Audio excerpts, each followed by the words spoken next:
Hello and welcome to this week's episode of the Veg Grower Podcast. My name's Richard and I want to encourage and inspire you to grow more of your own food.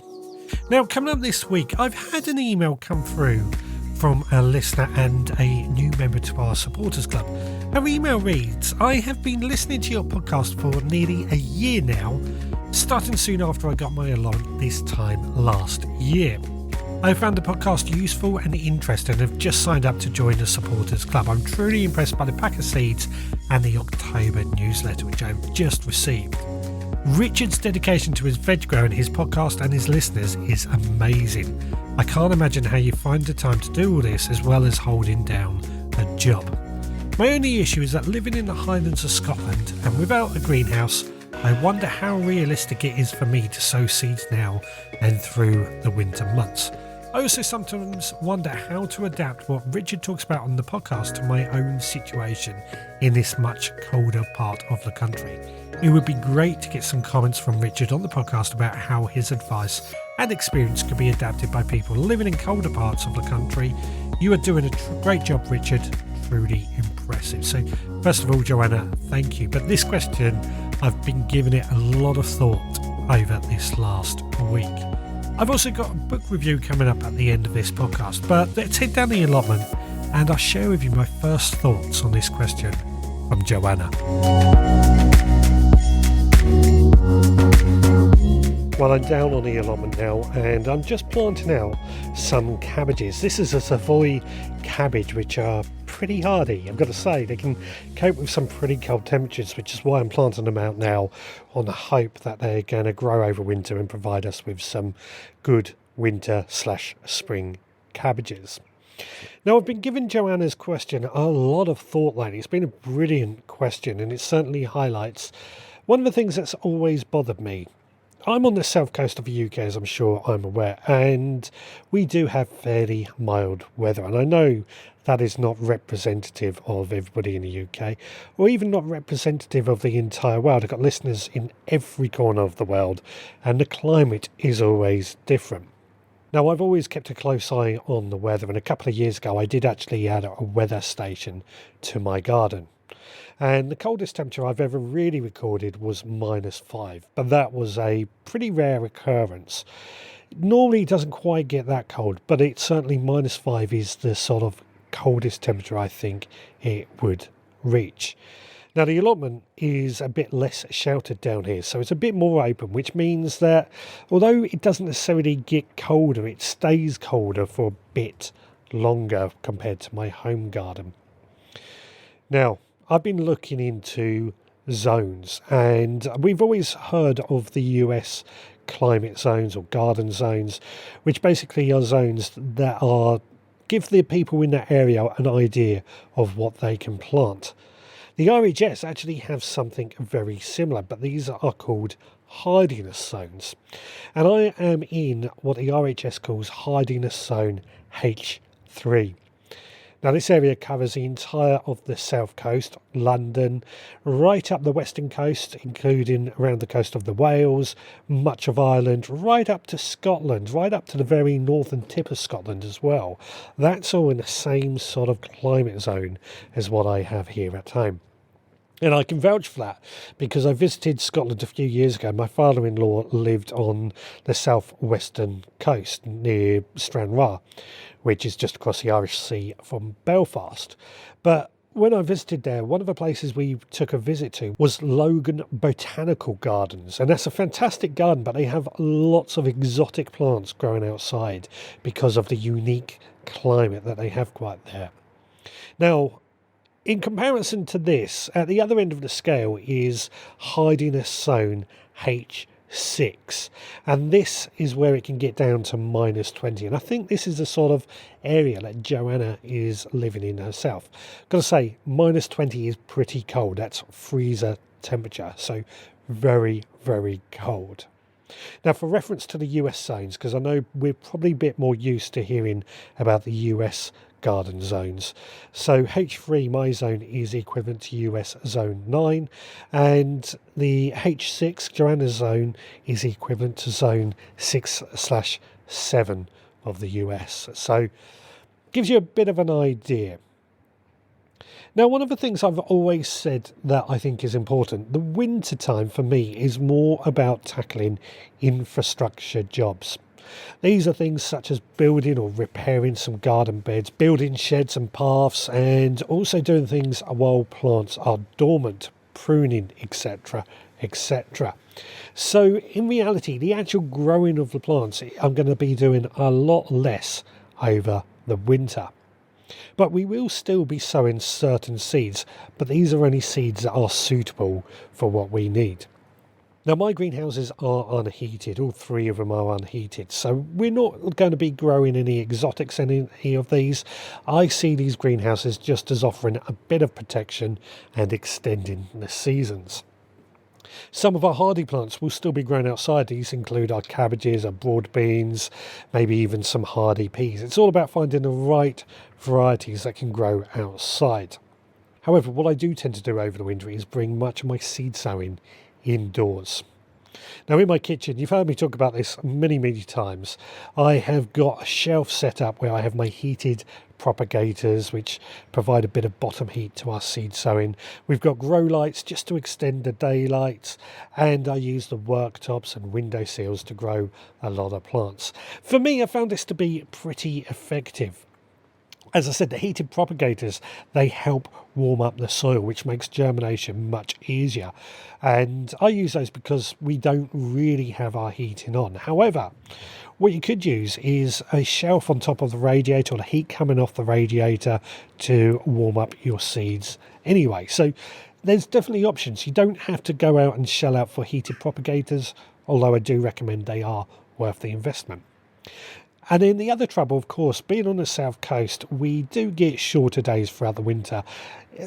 Probably around 4:30 is the earliest that we get sunset. But that can be very different the further up north we go. And this is why I recommend the use of grow lights. Years ago, I never used grow lights, but as my gardening has got bigger and bigger, I found grow lights just work at extending the daylight hours. And these days, they are pretty cheap. They don't cost a fortune to run. They're pretty cheap to buy, and they are well worth the investment, just like heated propagators. So these are the areas, if you are looking to sow seeds over winter, I would look at doing those. But you're not going to be sowing all the seeds that you could imagine, unless you've got things like hydroponics, indoor hydroponics, which are also getting very cheap and are, well, more and more people are becoming interested in hydroponics. One of the things that I will be sowing over the winter and growing in my kitchen in particular are the microgreens. Now, I love growing microgreens. There's not going to get loads of food out of these, but the microgreens are just going to help give us a bit of fresh food, maybe in salads, maybe as a garnish. Lots of good reasons to grow microgreens. Another thing I grow over winter is, of course, herbs. And again, being indoors, these are all indoors, they're going to grow quite happily and provide us with some decent food throughout the winter months, fresh food to be used. These are the areas that I would look at if you are looking to grow over winter. Now, a heated greenhouse would be great, don't get me wrong. A heated greenhouse would be great, but they're quite expensive. They're expensive to run. We can, of course, insulate a greenhouse to try and make it a little bit better for holding on to heat and making it a little bit more effective at running. But they are an investment, and not everybody has the luxury of having a heated greenhouse. Not everybody has the luxury of having a greenhouse in that matter. And this is why I tend to say that we bring our gardening indoors throughout the winter months. And outdoors, we concentrate on the infrastructure jobs. However, there is much more that we can do with our outdoor gardening, and I'm going to talk about that back at home. In the meantime, let's find out what's been going on in the Supporters Club this week. I'm just going to interrupt this podcast quickly and just ask, if you are enjoying this podcast, then please consider rating and reviewing on your podcast provider. Only takes you a few seconds, but it goes a long way to help us get found by other people who might be wanting a bit of guidance on how to grow their own food. Added to that, if you are really enjoying this podcast, you want to help support the work that we do, then please consider becoming a member of our Supporters Club. To be a member, it costs just £5 a month, but in return for that, you get access to extra behind-the-scenes podcasts. About twice a week, I pop those out. And you also get, once a month, our pack come through your letterbox. That pack contains our mini newspaper, as well as a collection of seeds that can be sown in that very month. And Joanna actually mentioned that in her email. One thing I want to say, these seeds, I have curated those. I choose those based on seeds that can be sown without a greenhouse, although some will need sowing indoors, as we've just mentioned. So if that is something you would be interested in becoming a member of, then head to the veggroundpodcast.co.uk to sign up and find out more. Now this week, we've actually been sowing some garlic chives in the club. Garlic chives are a fantastic herb to grow on a kitchen windowsill over the winter months and then move outside come spring, and they will come back year after year after year. Fantastic herb to grow. As I said, more details on the club at veggroundpodcast.co.uk, but now back to the gardening. Well, I'm back at home now. Now, one of the advantages with my home plot is that because it's more sheltered, we can grow many more crops here over winter. The allotment is great, don't get me wrong, but we don't grow a huge amount down there unless it's incredibly hardy. But one of the things that I've been doing this week is trying to extend the seasons. And the reason for that is that our first frost date is soon approaching. Now for me, my first frost date isn't actually until the beginning of December, and some of you may have already had your first frost for the year. Some of these first frosts, particularly up in Joanna's area, they will start at the beginning of October. Mine's not to the beginning of December, but that is a difference of a good 2 months. So what I like to do is just try and extend the seasons in any way that I can. I've already mentioned the greenhouse I have both here and down on the allotment. Now the greenhouse is of course a luxury. Not everybody can afford a greenhouse. Not everybody has a greenhouse, but I think they are great just for extending the seasons. And I've mentioned my greenhouse many times in the past, how I've moved some of my chili plants and my other tender plants into there just to try and keep them growing for a little bit longer. However, one thing that I think that we can all do is grow under cloches. Now, I like to think of cloches as mini greenhouses that we place over our plants, over the soil, and this just helps them stay a little bit warmer. Now, over this last week, I've pot out my particular cloches. These are cloches I inherited from my granddad, and they are what I would call my favourite type. These have a metal frame that holds corrugated plastic on the inside to form a tunnel. And I place this over some of my, less hardy crops, my chard, my mustard, my carrots, my celery, things like that, just to try and help them grow for a little bit longer, to try and make sure that the frosts don't kill them off while we are still eating from them. Now the thing is, these cloches, they're pretty cheap, to be honest. You can buy them pretty cheaply in various forms, and there are lots of different types on the market. But one of the things that I do like to do is, of course, save money. And something that I quite often do is use some old plastic bottles. I just cut the bottom off the old plastic bottles and use those, place them over the plants, use those as a cloche. Now, another thing that I've done in the past, I had a cracked demijohn that I used for winemaking, and because it cracked, it was no good for winemaking. So what I managed to do with that, using hot and cold water, I won't go into how I did it because it's probably best to go and do research rather than me trying to explain it. But hot and cold water, we managed to basically cut the bottom off quite easily. And then that also used as another form of cloche. Worked really, really well. Now, I do believe the larger the cloche, the better, because there's more plants that we can protect with this. I've got some, at the moment, some Cape gooseberries going in my garden. They've just started producing some Cape gooseberries, so we're going to be harvesting those fairly soon. I just want to keep those plants lasting that little bit longer. Now, something else that I have that I'm probably going to get rid of this at some point, is an old bottle fridge. This is the type of fridge that is used in behind pubs where they store drinks in. Glass fronted doors so you can see in.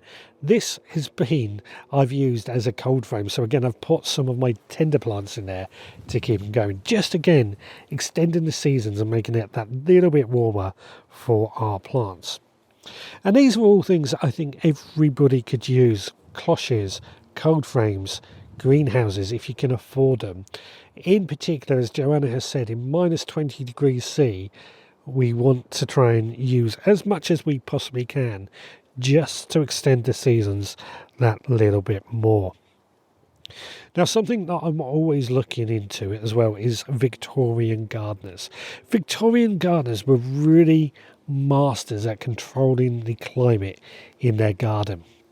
And that's why they would have walled gardens, and I see my fence being similar to a walled garden, which is why I think the microclimate in my garden is a little bit better than what we have down on the allotment.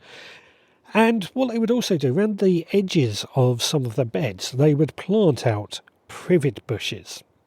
Now, these privet bushes were there just to help keep the frosts off as well. Now, if you haven't planted out any privet bushes around your beds, it's probably a little bit too late to do that. But it's something to think about doing in the future, something that I've been doing as well. Not with privet, however. I've been planting out rosemary instead. I took a load of rosemary cuttings and I've grown some new plants, and I'm placing those around the edge of my beds to try and create a bit of a better microclimate. Whether it works, we won't know until next year, but I think it will. I really do think it will. It certainly worked for Victorian gardeners who they had it much colder than what we have now. One of the main things I have here at home, as I said, because it is a little bit warmer, we still have plenty of things growing in our bed. My garlic and onion bed is planted up with our autumn sown garlic and onion. My bed right in front of me at the moment, as I said, it's got the cloches over it with pak choi, mustard, chard. Basically, it's just completely full of food. And then I've got the two brassica beds that are also full with cabbages and things like that. So we've got plenty of food here. My smaller beds, the rhubarb is starting to die back down. The tomatoes have also been killed off by blight, so they have gone. But what we do have in there is nasturtiums. The nasturtiums to me are fantastic plants. I grow these every year. They're great for ground cover, they're great for foliage, plus they are edible. They will last until the first frost. And this is one of the things that I was saying earlier. If we can protect those, we can keep them going for that little bit longer. Unfortunately, the nasturtiums themselves are just a little bit too big to get a cloche over. But we're eating them. We're using them in salads and things like that. Okay, it is time to head on into the potting shed, where it's time for the monthly book review. In the meantime, let's find out what Chef Scott has for us this week. Chopping all the veggies, sizzle in the air. Chef Scott with the magic, smells are everywhere. Water starts to boil, onions hit the pan. Recipe of the week, let the feast begin. Cooking with Chef Scott, flavors come alive. Tune in every week for a tasty bite. Hi, it's Scott here with this week's recipe. And one thing that did quite well for me this year on my allotment are leeks. My first sowing got rust late on, but were very tasty nevertheless. And my second sowing, I were a little while off picking, and I'm hoping they will be ready for Christmas. And if they are, I shall be making this week's recipe to go with my Christmas dinner. And it is a gluten-free leek, Stilton and walnut crumble. A fantastic side dish that goes really well with ham. So let's head to the kitchen and hear how it's made.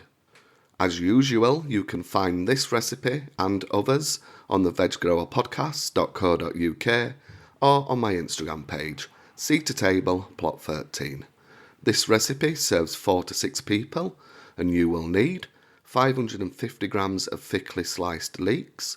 You want them about 1.5 inch thick slices, 100 millilitres of vegetable stock, 200 grams of diced Stilton cheese, 220 millilitres of double cream, 150 grams of gluten-free plain flour, 65 grams of diced butter, 50 grams of grated cheddar cheese, and 70 grams of chopped walnuts.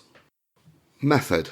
Start by cooking the leeks. Do this by frying them in a frying pan until golden brown on each cut side. Then add the stock to the pan and bring to a boil and reduce by half.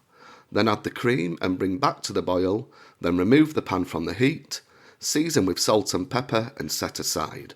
Now make the crumble topping by rubbing together the flour and butter until they resemble breadcrumbs. Then add the grated cheese and walnuts. Now add the leek mixture to an oven-proof dish, sprinkle over the diced Stilton, and then top with the crumble topping.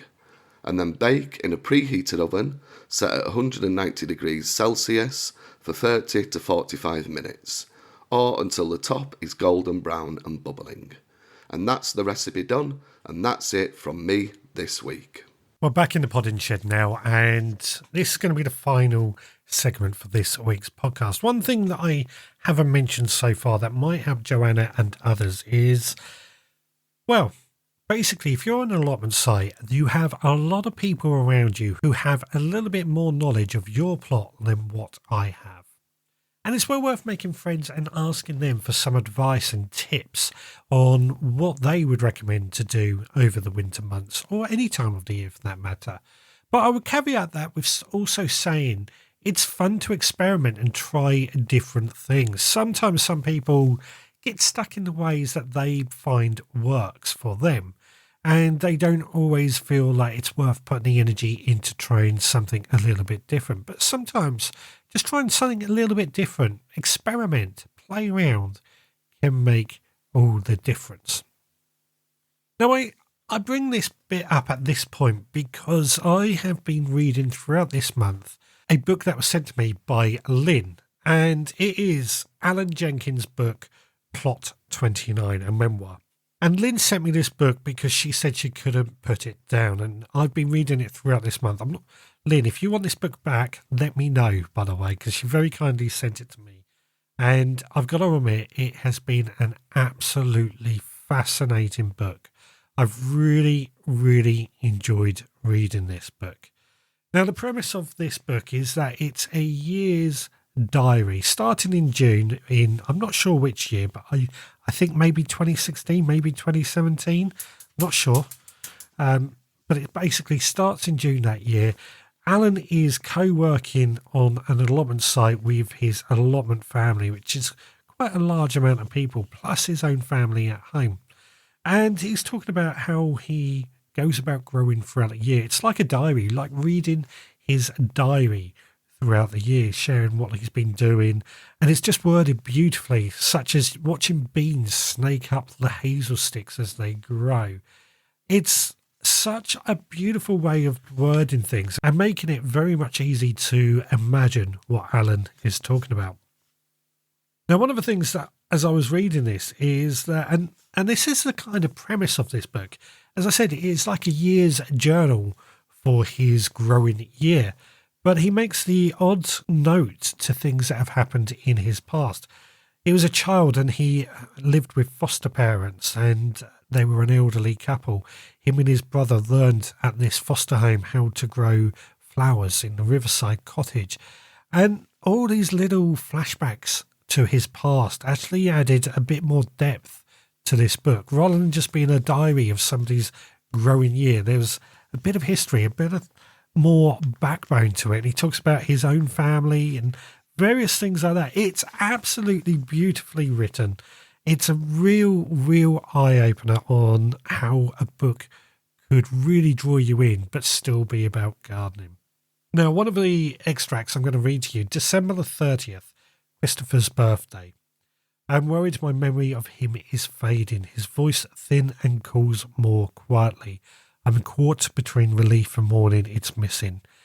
He has been insistent in my conscience in the past year as the idea takes hold that he is gone. He is no longer to be searched for and found. We are beyond repair. Today, though his voice is subdued, has therapy shut him up or shut him out? December the 30th was never a good birthday. Too close to Christmas, Dad said. Mine too, only 2 weeks away. Chris's gift may be a pair of tough school shoes with a guarantee to stand, wear and tear all your money back. Christopher wore and tore not one to sit still. He had the best smile, it came less easily later. Unless he had a ball at his foot or in his hand, here he was fluent. It's little things like this that just add this real depth that I feel I've got to know Alan really well. He felt like somebody I would meet on the allotment, have a good chat, tell me a bit about his history, and then talk about plants. Now, there is a bit more care records. 23rd of the 1st, 59. Christopher left with his father by Miss Jenkins. Christopher does not attend school. And then on the 5th of February, 59, another care record. Alan was being cared for by Mr. Jenkins' housekeeper while his father was working. This arrangement was satisfactory until Miss Jenkins, who is divorced, brought Christopher to be cared for by his father. The boys have become out of hand and Miss F is no longer able to look after them. How long is a child likely to be in care? Indefinitely. So for some context, Christopher was his brother and quite clearly they got separated and I don't think they ever found each other, which is rather sad to hear, but I really do recommend this book. Thanks so much to Lynn for letting me know about this. I'm actually going to read this again because I've really enjoyed it and it's really been quite eye-opening.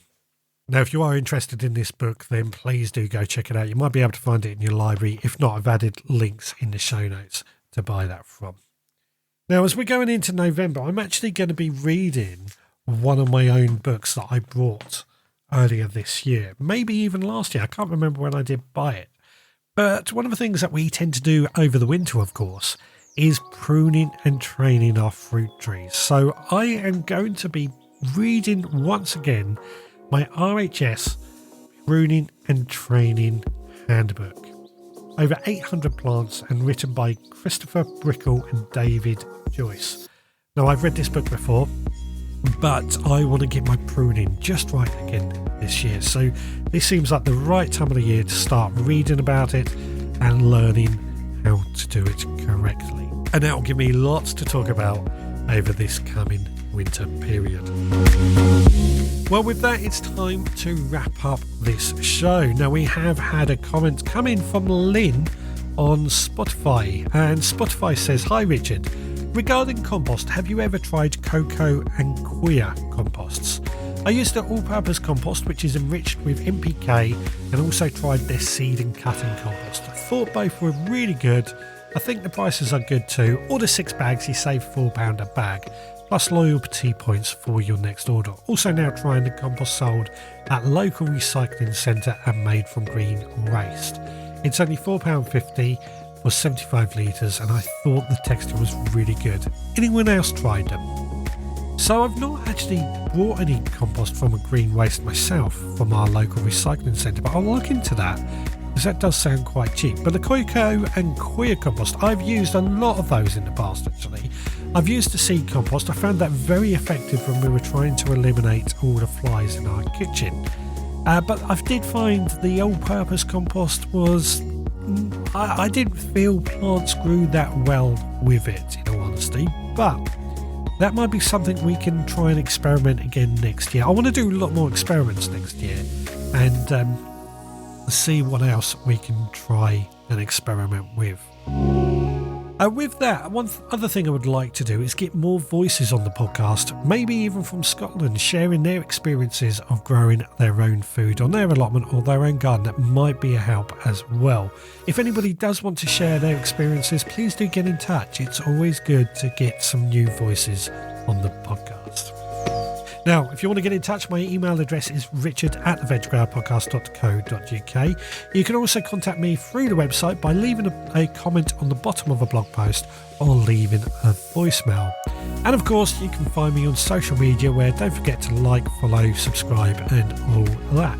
And we also have a Facebook group too. Well, I think that is just about all the housekeeping taken care of. We will be back again next time, so until then, please take care.